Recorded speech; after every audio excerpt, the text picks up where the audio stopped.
Welcome to the Real Estate Investment Education Club for December 4th, 2020. Today, our guest speaker is Landon Schaer, who will be doing a Arizona real estate market overview. And I'll share my screen here and go over the announcements. All right. So first club announcement is that next week's speaker, Jason Hartman, he's going to be moved to February 19th. And the reason why this happened, honestly, was because our number of attendees were beginning to fall as we went into December. And I called him back and just said, hey, how would you like to be sometime in the new year where we'll probably have a new and stronger following at that point? And he went, okay, whatever you think. And so we moved him to February, where I really want to maximize his time and make sure that he gets he gets the most for his being here. So instead, we're going to replace it with a. We're looking in the leadership meeting. We talked about bringing in a person who is involved in real estate taxes for the end of the year. We also talked about the idea of doing a group discussion on tips and tricks for investing in long distance properties. So I will, let's see, rather than asking here on the line with all the people that are on the line, maybe I'll just set up a poll so that we can get an idea of whether people would be more interested in someone who's talking taxes or just having a general discussion. Hey, Daniel, I'm Landon. Is that you, Landon? Yeah, we are having difficulties getting on, so we're just going to phone in for now. I don't know if you have that copy of the... I do have the presentation. When I get done with the announcements, I'll hand it over to you. You can talk for a little bit, and I'll get the presentation ready and share it on my screen. Great, thank you. All right. The next thing to talk about here is that we had a contest going on during the month of November for the person who's the most active on Yammer. And this Wednesday, the leadership team met, and we saw that Dennis. And my apologies for not knowing how to pronounce your last name, Dennis, but you are the winner. Nice. We're going to you. send you a copy of Long Distance Real Estate Investing by David Green in whatever format you want. That's awesome. Yeah, thanks for being part of the club. All right, and that's all. Does anybody have any opens or any announcements they would like to make before we hand it over to Landon? All right, Landon. I will stop sharing. I'll let you talk, and I will find your presentation and start sharing as soon as I have it. All righty, thank you. Okay, I'm going blind here, so I'm just going to be talking from the phone here. And I'll just kind of go through my presentation here. Hopefully Daniel can follow me as we go, and we'll just make it as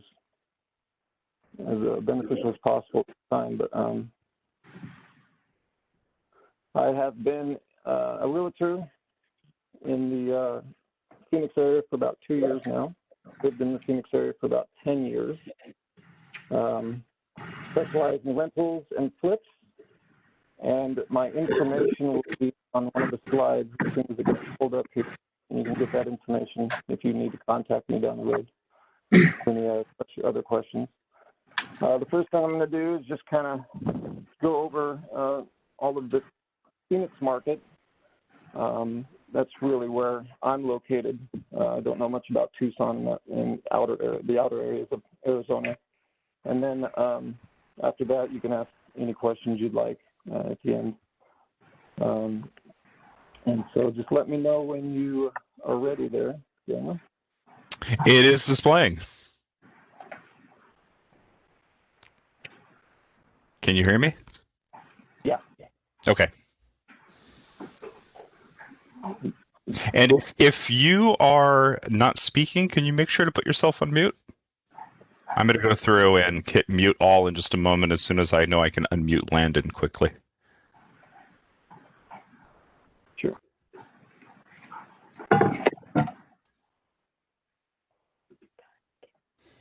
Give me one moment here.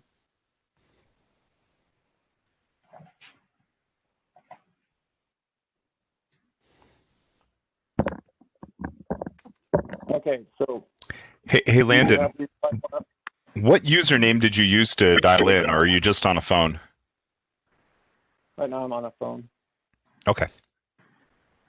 I just I need to think make he's sure. calling user 2. User 2? Okay, great. I just need to make sure I can unmute that person if I hit mute all. Okay, go ahead, Landon.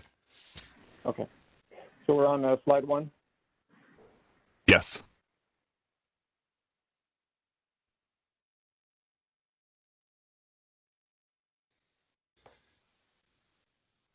Great.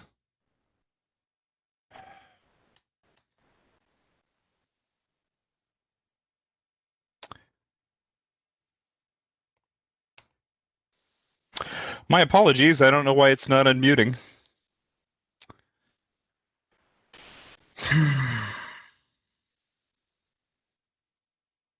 Oh, come on. Can you guys hear me? Can you unmute yourselves? Yes, we can. Yes. Yeah, we can hear you. Okay. All right, Landon, I see you're unmuted again.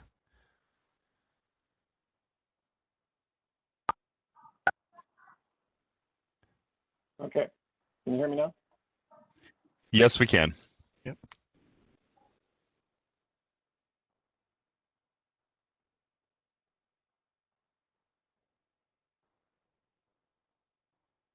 No, he's muted again. Do it. Landon, we can't hear you again.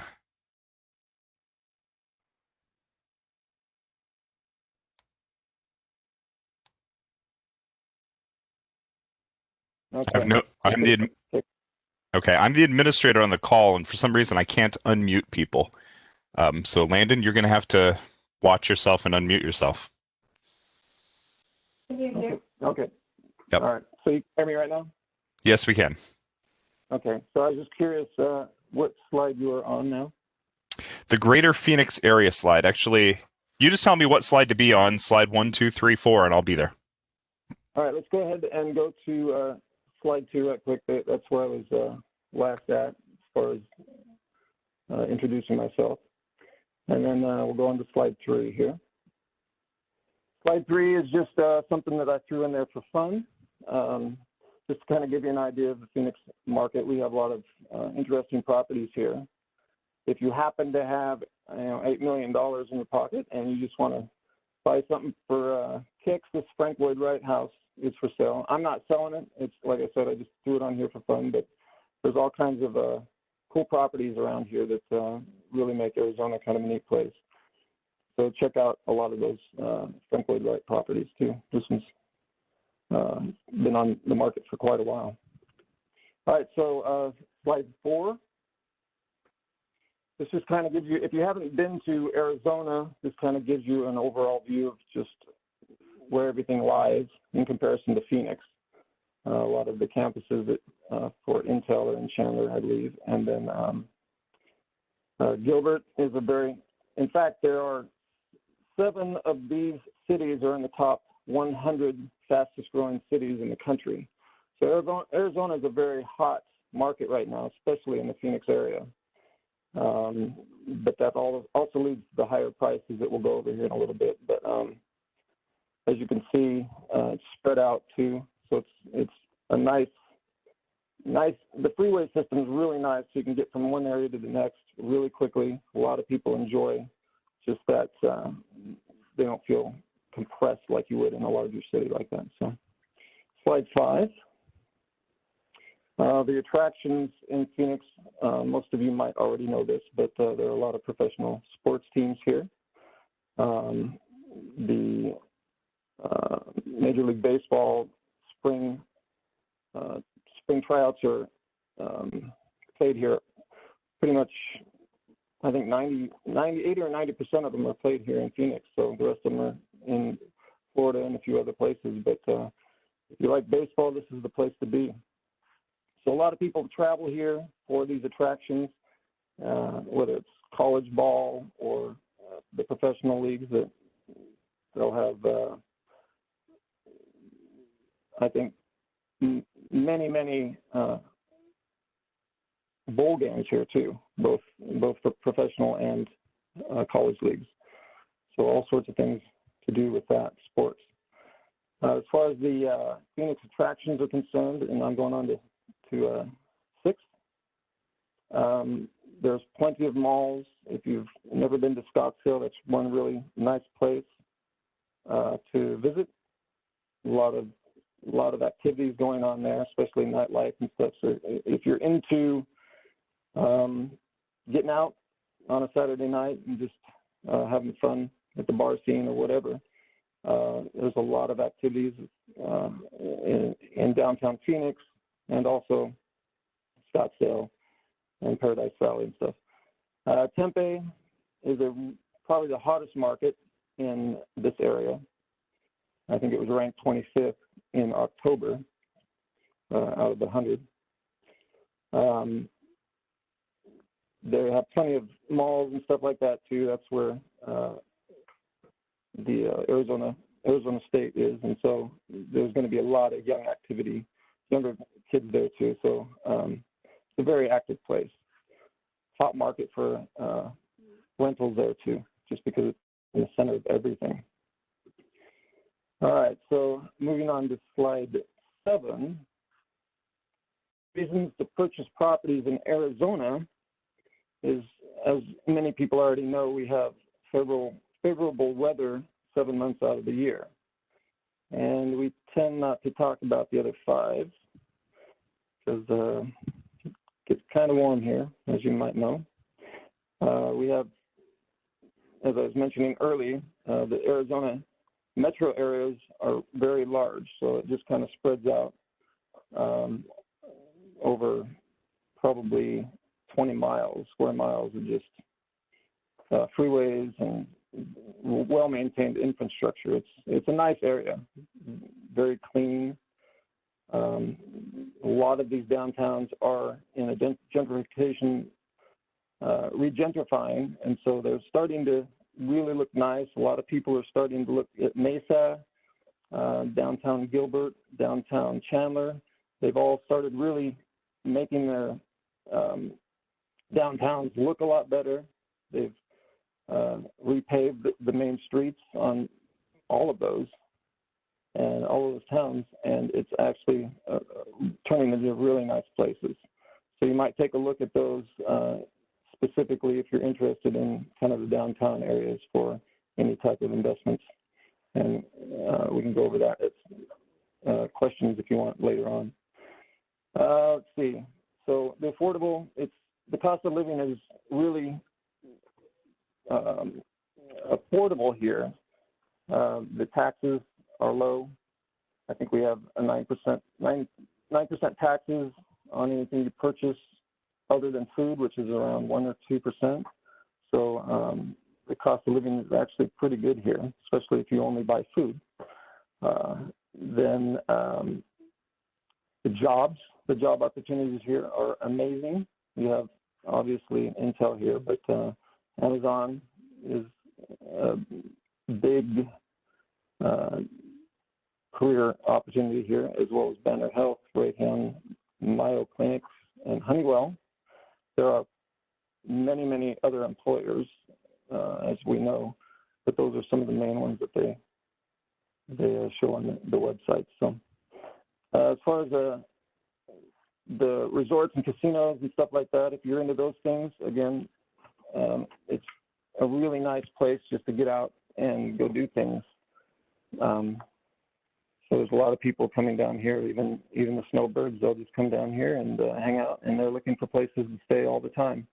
So especially during the summer, during the winter when they come down here, just because it's too cold elsewhere, you're going to have really good opportunities to rent something, whether it's a VBRO or any other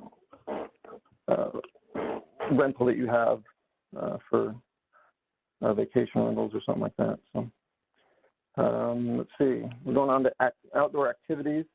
Arizona is a very interesting state because it has the desert scene that most people are familiar with, but even when I moved here, I didn't realize that the northern part of the state was actually full of ponderosas and stuff like that. So there is as well as forest up there. If you aren't familiar with that, which I wasn't, but it's actually a really nice forest. So you can go camping, you can do all sorts of hiking, all kinds of stuff. So if you're into the outdoor activities and or want a property in those areas, there's a lot of that. So it's a great state for that.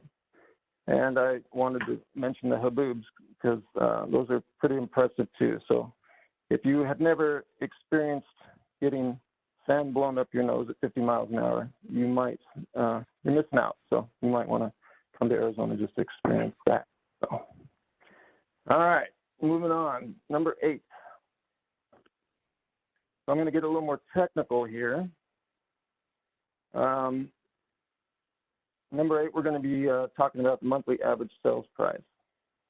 That's usually something people want to know about. So if you can see the chart there, back in 2011, it was around $156,000 for the average price of a home back then. And since then, it has moved up to $444,290 average price.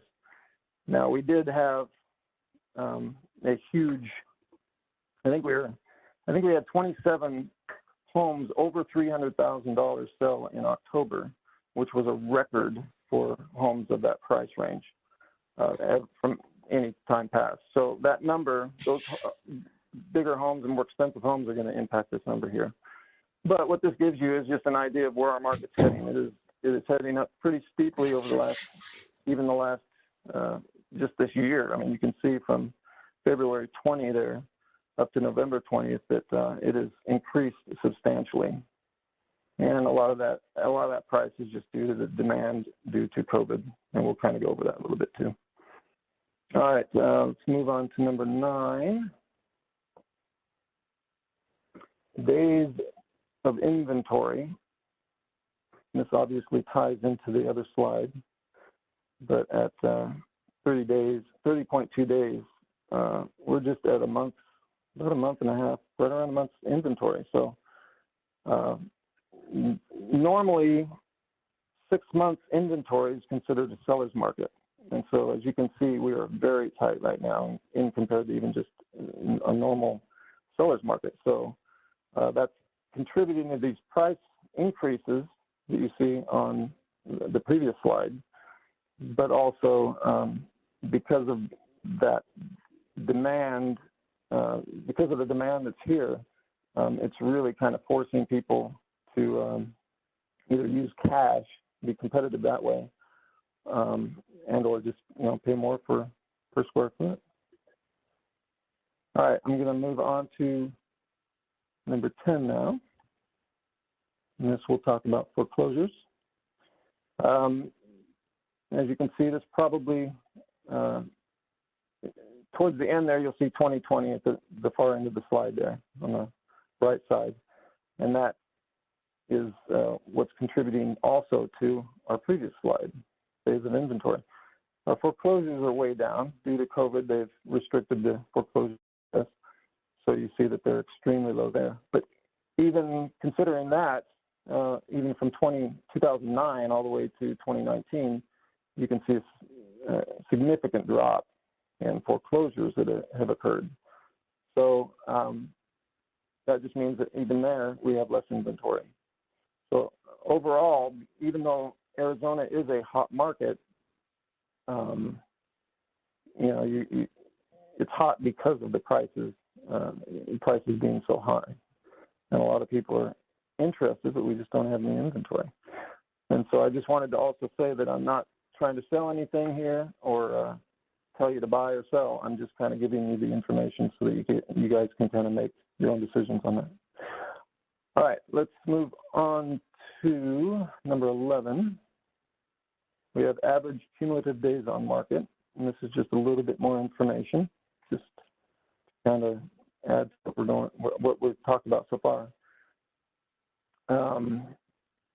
We are down to, let's see, days on market's down to, what is that? About 45 days. It looks like 40 days on market. So similar to that slide I was showing earlier, it just continues to go down and down and down. It has those little spikes there, here and there, but as you can see, our Q3 and our Q4s of every year tend to be the lowest selling points. But year over year, it has continued to decrease as far as even market days on market. So again, the demand is, people are just picking up these homes almost as quickly as they come out within a month now. So if you are looking to purchase something, you will have to move quickly, is what that slide's really showing you. All right, so slide 12. These are your current market trends. So our active listings have been down about 40% from last year, but up 7.4% from last month. And we have about a month and a half inventory. Pending listings are up 3.2% from last year, meaning there's still some homes coming into the market, but not near enough to increase that supply to where we're back up to normal numbers. Hey, Landon, we had one question come in from Glenn. He wants to know if you have any content that is specific to flips and rentals, or is it just a general overview? So far, it's a general overview. I guess he wants to know if there's any of that content. Well, right now, I'm just going to stick with the general information for the Phoenix market. If you have any specific questions at the end, we can talk about those for sure. My data here is just for specific, the overall market. So. Yep, and feel free to put your questions in the chat box, and we'll field them towards the end. Okay. All right. So under contract listings up 34%. So that means we're doing a little bit better than last year at this time, but overall we're still down as far as active listings go. Monthly sales up 20%. So again, this is showing just how much demand there is for all the homes that really aren't here.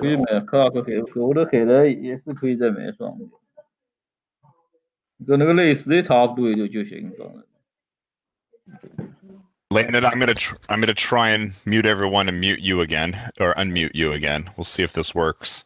If not, be ready to unmute yourself. Okay.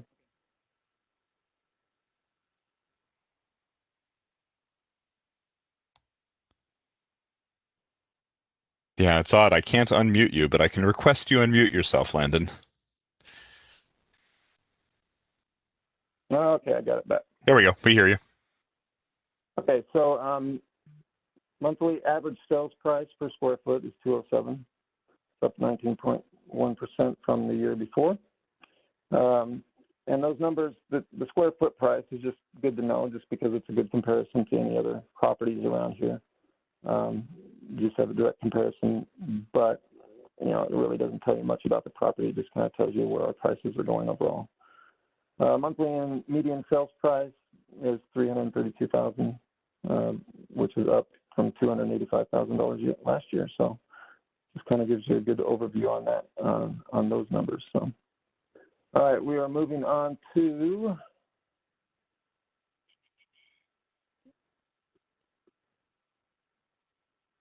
number 13. Monthly average price per square foot. This is kind of what we were just talking about. This just gives you a visual of kind of what it's been doing. In fact, I'm just going to go on to number 14 too.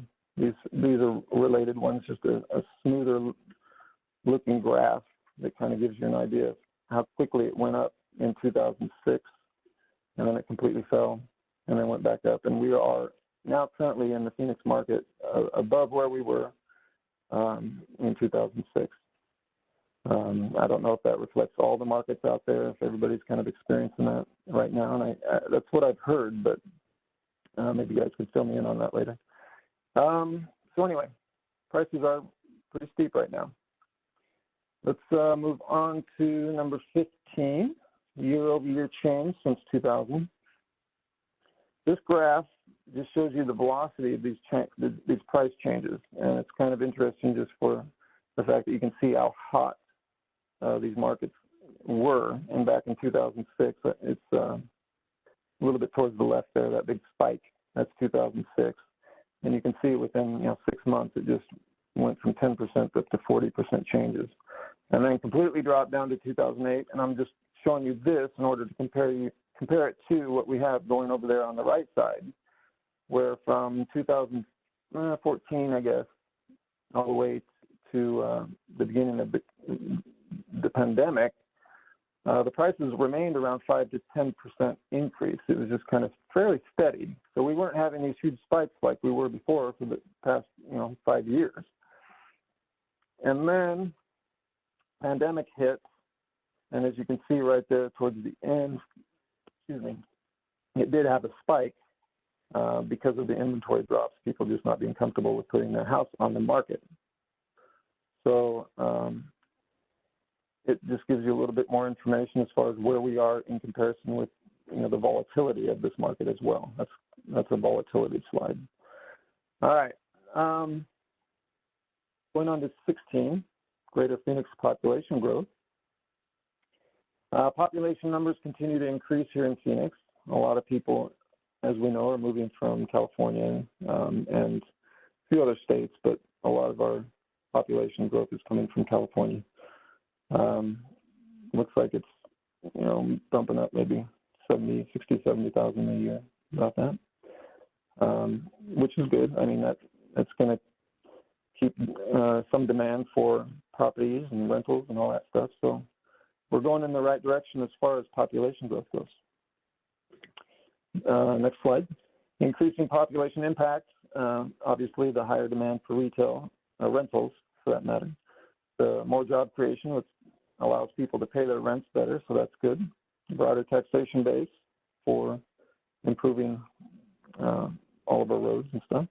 Increased need to maintain and improve the infrastructure. The increased GDP overall, so the state should continue to improve that way as well, and it will improve multifamily housing as well, as far as the demand for that. Okay,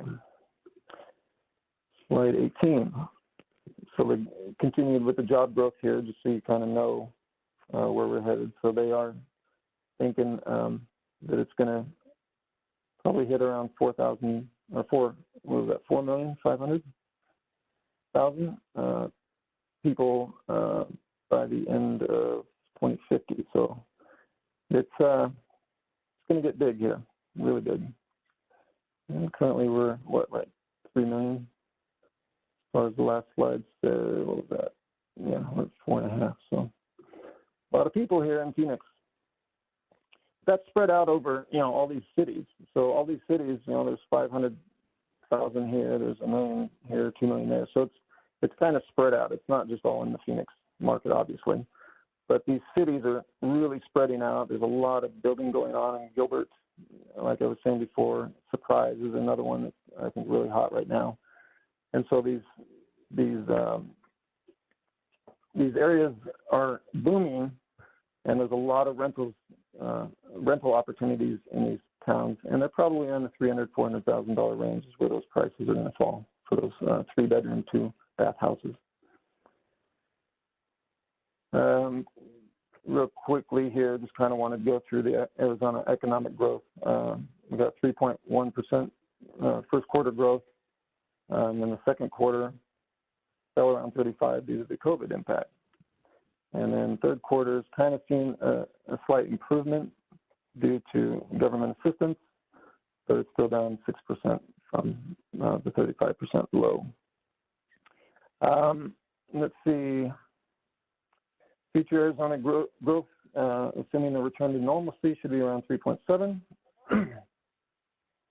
for 2020 and 3.6 for 2022. So it's still going to be a good market down the road, as long as nothing crazy happens. National GDP was 2.1, just to give you a comparison of where we're at with everybody else there. Personal income has increased 5.9%, so that's always a good thing.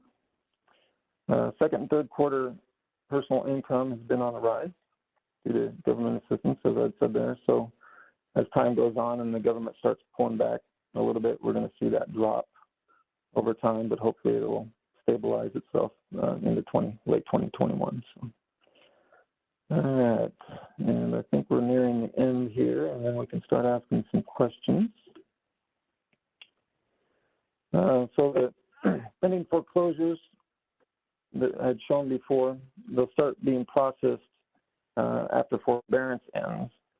So those backlog foreclosures will be processed well into 2021. And so we're not going to see a lot of changes for a while, just because it's they're going to seep back into the system over time. And as the pandemic gets,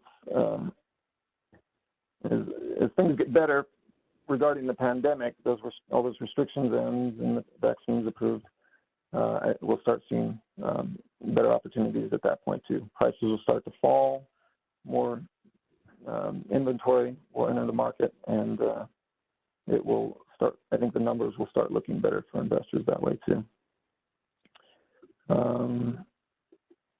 November marks the 13th straight week of double-digit price appreciation, so we are still climbing.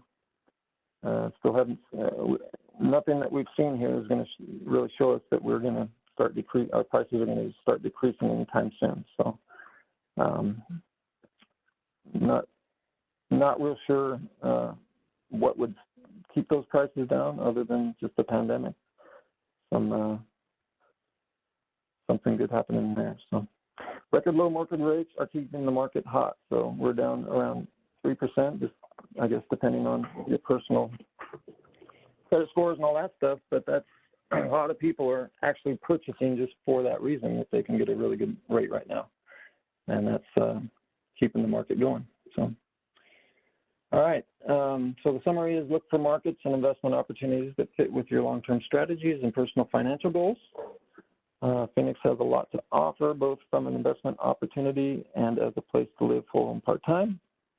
And talk to a qualified professional if you aren't comfortable searching for properties on your own. And the three things I recommend looking for is your cash flows, your cap rates, long-term appreciation, and wedge deals. So in a nutshell, that's pretty much it for the Phoenix market. And now if you have any other questions about it or whatever, just let me know. Sure. For anybody who wants to ask questions, go ahead and put your questions in the chat box, and we'll start off with. I want to start off with the question: with the prices so high in PDX Metro, are there any peripheral areas that are better investment opportunities, such as Queens Creek, Maricopa, Casa Grande, etc.? Yes, you'll definitely find lower prices in those surrounding areas. Maricopa's been kind of known for that, although their prices are raising too. It's everything's raising across the board, so it's kind of relative. But yes, you can go out towards Santan Valley. Is one of those areas that prices are still fairly low, but again, the homes are moving quickly still. So the answer to that question is yes, you can pick up better deals out there. And that's usually just because they are further away from the center, work centers and all that stuff. So a little bit more driving to do. Properties are cheaper because of that. But yeah, the numbers might work out right. All right, next question is from Glenn. He says, with rentals, every time someone types, my screen scrolls down, so I can't read the question going up. With rentals and flips both, given the current price appreciation in the PDX region, it seems difficult to get something in the region to pencil out. Do you see opportunities for flips or rentals given the demand and price appreciation?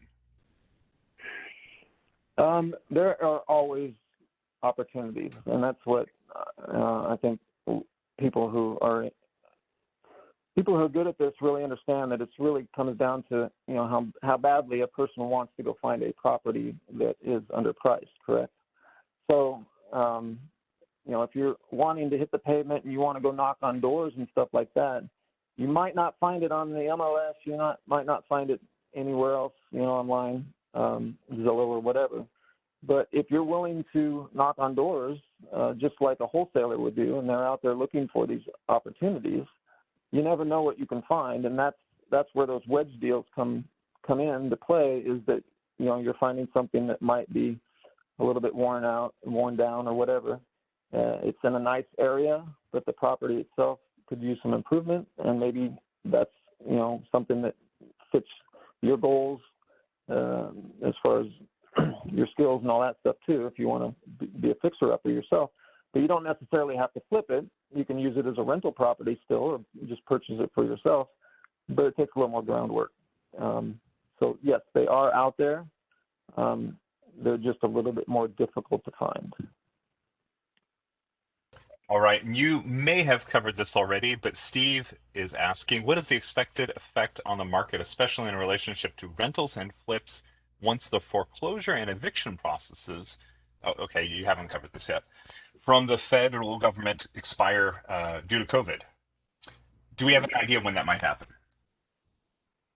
Well, they're saying, hopefully when this vaccine comes out, probably, and it's not just when it comes out, it's when it's readily available for most people.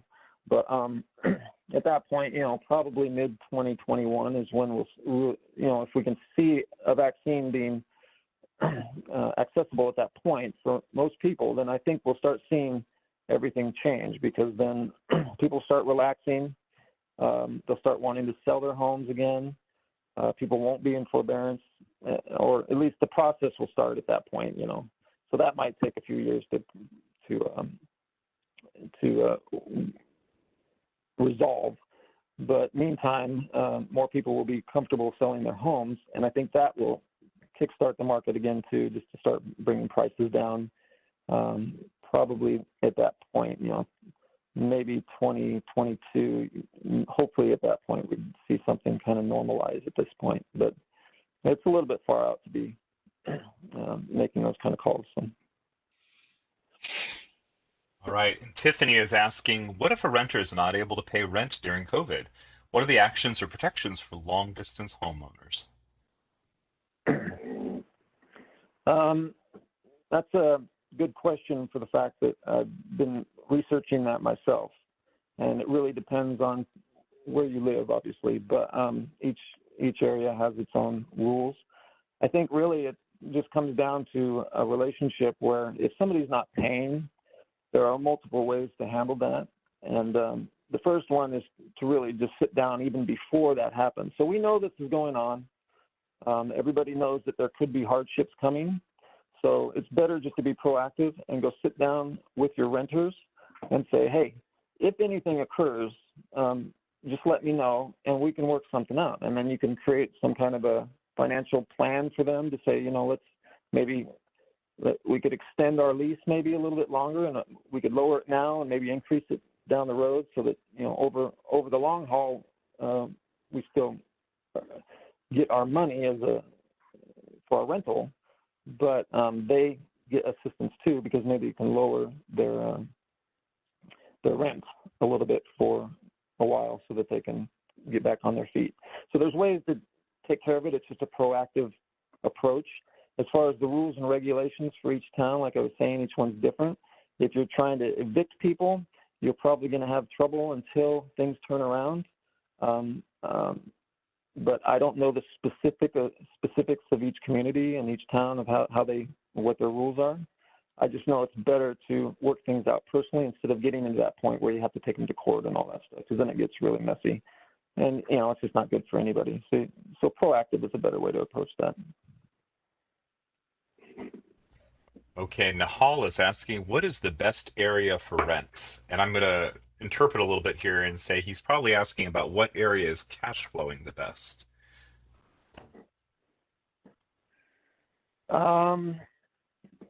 That's the question everybody wants to know right there.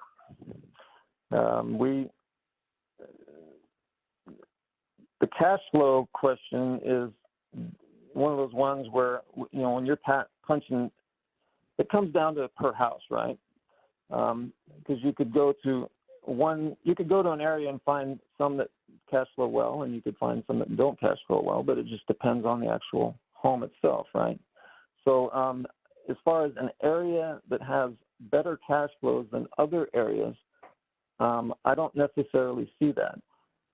And what we were talking about before, where maybe you could go out farther, out into the boonies and find some homes out there that are cheaper, but you're not going to get the higher rents there either. So it's kind of a wash in that regard, that yes, you can get a cheaper home and maybe benefit from long-term appreciation better than you would get the cash flows. So it might just be better to focus on appreciation at a moment like this and just think, okay, or a wedge deal, than trying to focus strictly on cash flows, because of that reason that they are hard to come by right now, and that's the big complaint with most investors right now, is just finding that cash flow. So the answer to your question is I don't think one area is better than the other. So you still, it comes down to finding a good deal on a property. Exactly, All right. yeah. Eugenio is asking, what does your analysis, or does your analysis change for non-residential commercial properties, for example, medical office or office space? Well, with the COVID, they're getting hit really hard right now. So as far as commercial goes, that's an area that might have some potential in the future. So it might be, you might want to look at investing in that now just for the future. But they're getting hit hard right now because of COVID. So as we know, the restaurants and bars and all that stuff, the gyms, they are all getting. There's a lot of litigation going on with that, and so there would be a big question mark as far as that goes. And even multifamily, right now, multifamily is doing okay, and there's a lot of people jumping into it, but it's a very, very competitive market. So commercial, multifamily, they're all having their specific issues, but I wouldn't say that commercial's any better off than just residential. So. All right. Jesus is asking, are you aware or experienced with house hacking opportunities? For instance, 2 to 4 unit multifamily residences in the Chandler, Tempe, or Gilbert areas? I am not as familiar with that, to be honest with you. If you could be a little more specific, I might be able to answer the question. He's looking for a multi-unit house where he can live in one of the units and then rent the others out.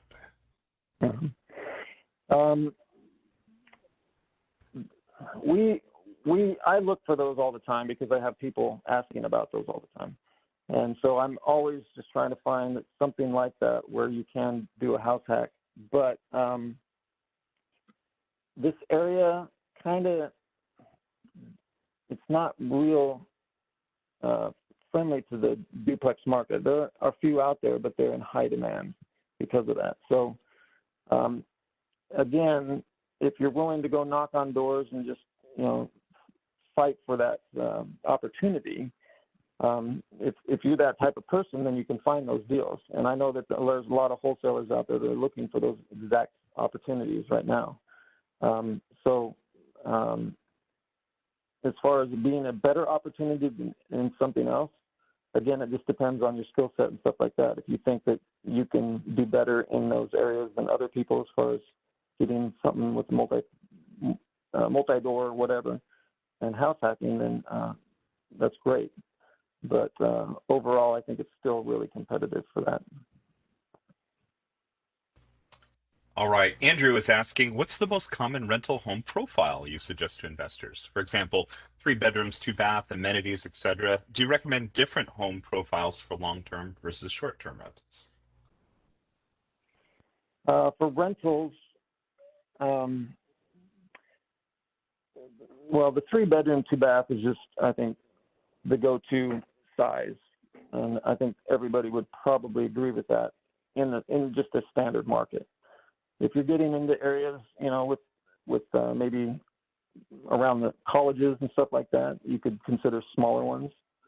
So really, you kind of have to know that area that you're investing in really well to know kind of what the people are looking for. And so that goes back to kind of the research.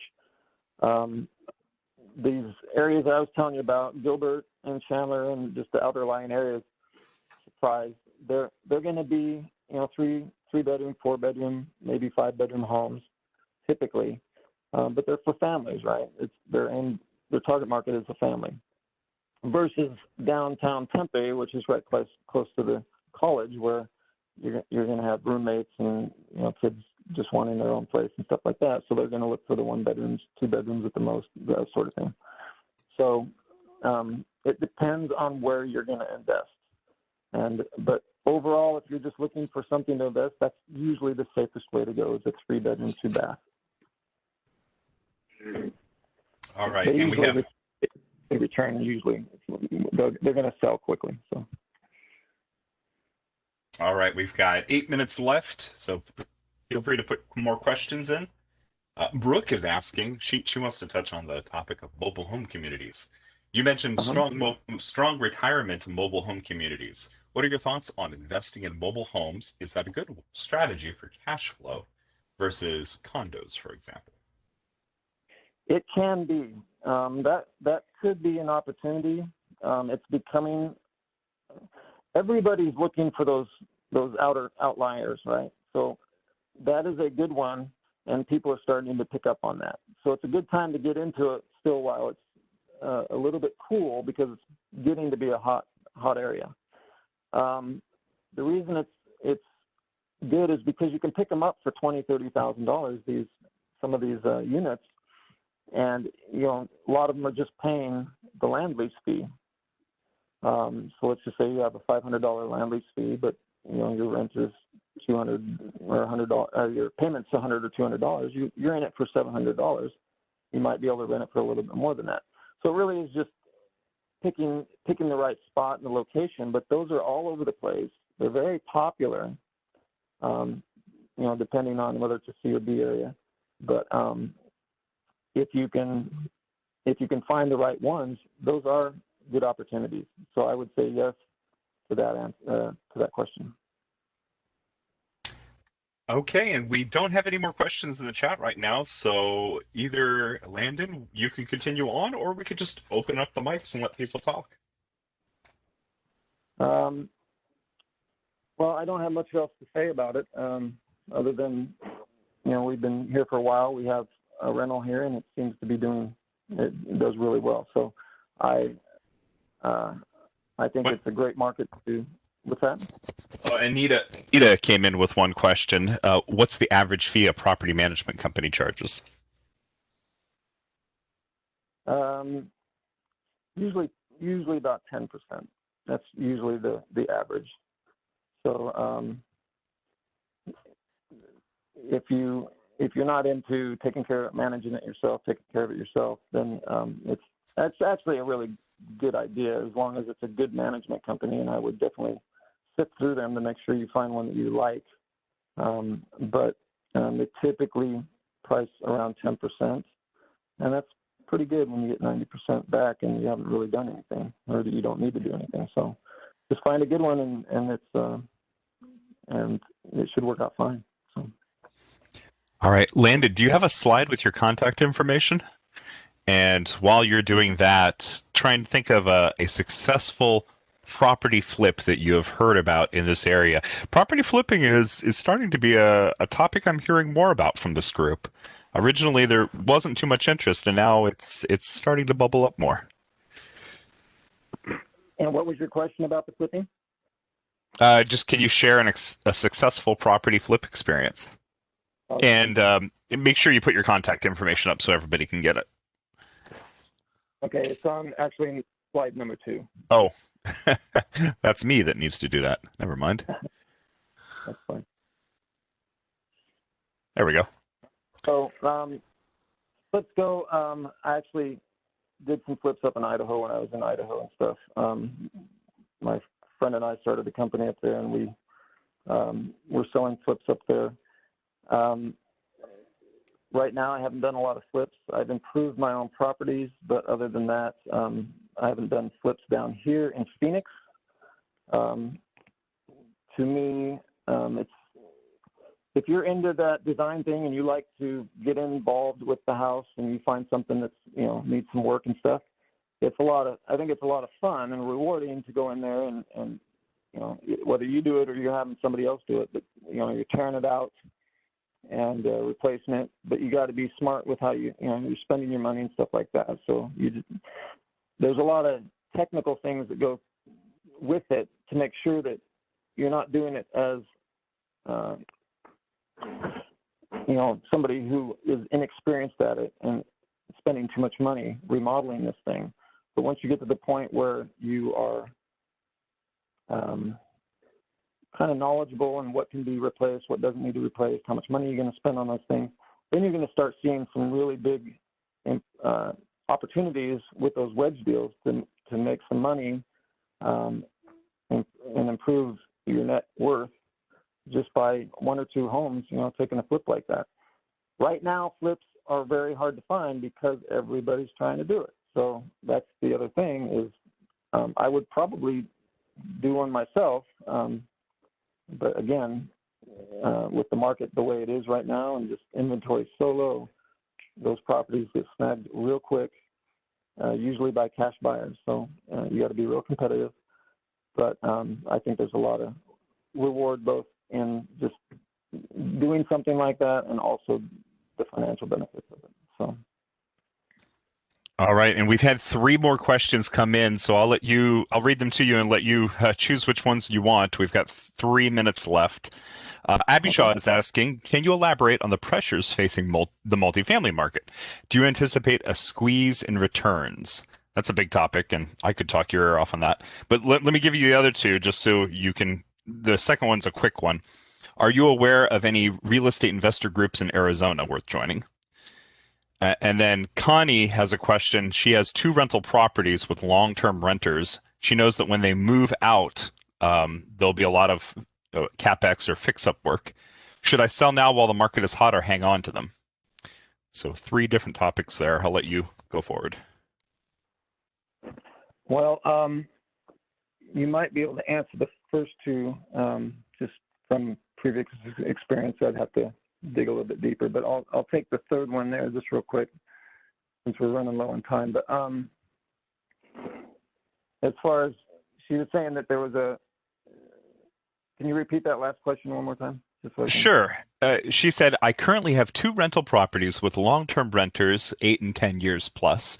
I know they will need a lot of work once the renters move out. Should I sell them now while the market is hot or hang on to them as rentals? It really just depends on what your long-term goals are. So if you want them to have residual income down the road and you want to keep on to them, I would probably hold to them for that matter, just because you already have them rented for a long period of time, and so you don't want to lose that opportunity. If you need cash for whatever reason, then it's a good time to sell it. But and they go quickly. So it just depends on what you want, either the money or if you want to hold on to something that you can, you know, that will continue to grow in the future. And, you know, down the road, someday you might be able to just get. Are you still there? You guys still there? I can hear you. Okay. It's making noise.